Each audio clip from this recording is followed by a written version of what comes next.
Nalawak din ng Pangulo ang pakikipag-ugnayan ng Pilipinas sa iba't ibang panig ng mundo. Ilang mga kasunduan ang nilagdaan sa pagitan ng Pilipinas at Japan na nagsusulong sa mga interes ng dalawang bansa. May mga kasunduan din sa pagitan ng Pilipinas at bansang China, bansang Singapore, Russia, India at South Korea.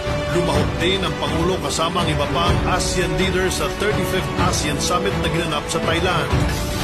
Nagbunga ng positibong resulta ang programang Build ng pamahalaang Duterte. Nagwagi ang Mactan Cebu International Airport ng World Architecture Award. Nadagdaga ng mga infrastrukturang tulay na malaki ang may tutulong sa pag-unlad ng bansa. Sa pagtatapos ng 2019, asahan pa ang maraming proyektong infrastruktura ng pamahalaan para sa ikagagaan ng buhay ng bawat Pilipino. Mas uusbong pa ang transportasyon at mobilidad sa Pilipinas. Kasama sa patuloy na pag-unlad ng bansa ang pagtaguyod sa kalusugan ng bawat mamayang Pilipino. Layunin ng Presidente na gawing abot kaya para sa lahat ng mga Pilipino ang pagpapagamot at serbisyong medikal sa bansa. Binigyan tulong ng pamahalaan ang mga may kapansanan gamit ang batas na layuning gawing otomatikong miyembro sa PhilHealth ang mga PWD. Magtatatag din ng mga malasakit center sa mga pampublikong hospital sa bansa upang mabigyan ng mabilis at kalidad na serbisyong medikal ang mga Pilipino sa anumang sulok ng bansa. Upang mabigyan naman ng tulong at proteksyon ng mga Pilipinong naghahanap buhay sa labas ng bansa, isinusulong ni Pangulong Duterte ang paglikha ng departamentong tutugon sa mga pangailangan ng mga OFW.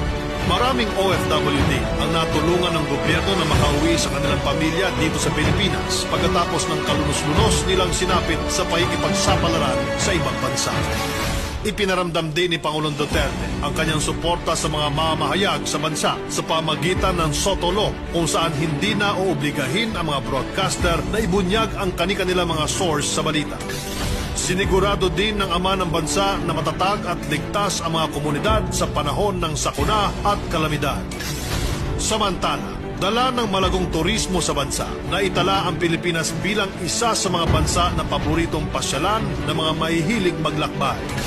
Kabalikat sa pag-unlad ng industriya sa bansa, mas mataas na sweldo naman ang hatid ng Pangulo sa mga manggagawa ng gobyerno at sa mga sundalo at pulis. Nananatiling mataas ang net satisfaction rating ng Presidente na nangangahulugang kontento ang taong bayan sa kanyang pagpapatakbo ng ating pamahalaan. Patunay na nakikita at nararamdaman ng sambayanan ang taus-puso niyang pagsisilbi sa publiko. Sama-sama sa isang layuning, we win as one. Naging matagumpay ang hosting ng bansa sa katatapos ng 30th SEA Games. Ang Duterte Legacy.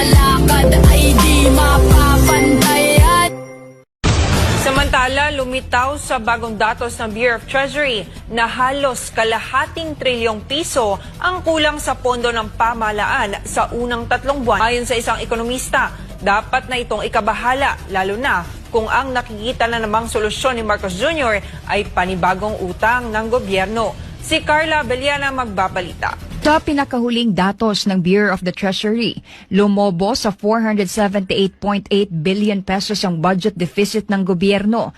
Mula January hanggang March, mas mataas ito ng halos 76% kumpara sa 272.6 billion pesos noong nakaraang taon.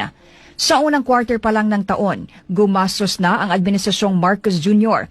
ng 1.48 trillion pesos, mas mataas ng mahigit 270 billion pesos kaysa sa 1.21 trillion pesos na nagastos no. Ayon sa Bureau of the Treasury, ito ay katumbas ng 31% ng buong taong disbursement program na 6.18 trillion pesos. Bagamat sinabi ng Bureau of the Treasury na makokontrol ang fiscal deficit sa target na 1.5 trillion pesos ngayong taon.